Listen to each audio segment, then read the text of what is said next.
আসসালামু আলাইকুম রহমতুল্লাহি বারাকাতু। Suhel Rana agro farm and quail হ্যাচারির পক্ষ থেকে সবাইকে অভিনন্দন। আশা করি সবাই ভালো আছেন। আজকে আমি যে বিষয় নিয়ে আলোচনা করব, কুয়েল পাখির বাচ্চা যারা ব্রুডিং করতে পারেন না তারা কিভাবে ব্রুডিং করবেন। তো প্রথমে আপনারা এভাবে একটা ব্রুডিং কেস তৈরি করবেন। আমি যেভাবে তৈরি করছি, আমার খাঁচাটার চারপাশে এভাবে ভিতরে এই যে হিট তাপমাত্রা ধরে রাখার জন্য যে এটা ব্যবহার করছি, তারপর বাইরে আমি সালা ব্যবহার করছি, যে খাদ্যের যে বস্তা, এই বস্তা কেটে ব্যবহার করছি। তারপর আপনারা চাইলে নিচে এইভাবে যে চটের সালা দিবেন। নিচে আমার অবশ্যই নেট আছে, কিন্তু নেট থাকার পরও আমি এই যে চট দিছি, যেহেতু জিরো বাচ্চা 10 দিন পর্যন্ত ব্রুডিং করব। শীতের সময় 10 দিন পর্যন্ত ব্রুডিং করতে হলে আর অবশ্যই এই যে খাবারটা অবশ্যই যে এরকম ঘুরে করে দিতে হবে। এখানে আমি ব্লেন্ডার করে গুঁড়ো করে দিতেছি, আপনারা এভাবে ব্লেন্ডার করে গুঁড়ো করে দিবেন। আর এই যে তাপমাত্রা কন্ট্রোল করার জন্য এখানে একটা সেন্সর আছে, তাপমাত্রা 34.7।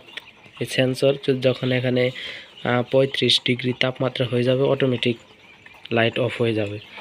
এখানে আমার তাপমাত্রা সেটিং করা আছে। এখানে আমি লাইট দিয়েছি একটা 100 ওয়াটের দিলেও হয়, আমি 200 ওয়াট দিয়েছি, যেহেতু আমার সেন্সর আছে। তাপ বেশি হলে অটোমেটিক তাপমাত্রা বন্ধ হয়ে যাবে, সেজন্য আমি 200 ওয়াটের লাইট ব্যবহার করছি। আর এই শীতের সময় অবশ্যই আপনারা ইনফ্রারেড একটা লাইট ব্যবহার চেষ্টা করবেন। যে এই যে লাইটটা দেখতে পাচ্ছেন, যে এই লাইটটা কিন্তু প্রচণ্ড তাপ। এখানে আমার এই রুমের ভিতরে অনেক, রুমটা পুরা গরম করে দিচ্ছে। বাইরে যতই কুয়াশা ঠান্ডা পড়ুক, কিন্তু এই রুমের ভিতরে অবশ্যই এরকম লাইট দিলে লাইটের আপনার তাপমাত্রাটা, রুমের তাপমাত্রা ঠিক থাকবে। আর এখানে যে আমি এখন খাদ্যটা ব্লেন্ডার করতেছি বাচ্চাকে খাওয়ার জন্য।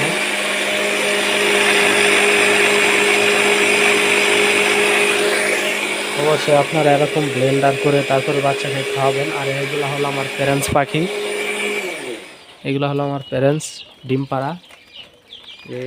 এদের টিম থেকে আমি বাচ্চা উৎপাদন করতেছি অলরেডি কিছুক্ষণ সন্ধ্যা। এরা কিন্তু সন্ধ্যার আসরের 5টার পর থেকে ডিম পাড়া শুরু করে, তারপর রাতে 10টা পর্যন্ত ডিম দিতেই থাকে। এখান থেকে আমি ডিম তুলেছি। এই যে আপনারা চাইলে এভাবে রাখতে পারেন। আর আমার এই খাঁচাটা বানানোর ভিডিও অবশ্যই আমার চ্যানেল দেওয়া আছে। যারা এই খাঁচাটা ভিডিও বা কত টাকা খরচ হয়েছে সমস্ত বিষয়ে ভিডিও দেওয়া আছে, তারা অবশ্যই আমার চ্যানেলে ভিডিওটা দেখবেন। আর যারা অবশ্যই নতুন, তারা আমার এই চ্যানেলটি সাবস্ক্রাইব করে দিবেন। ধন্যবাদ সবাইকে, ভালো থাকবেন।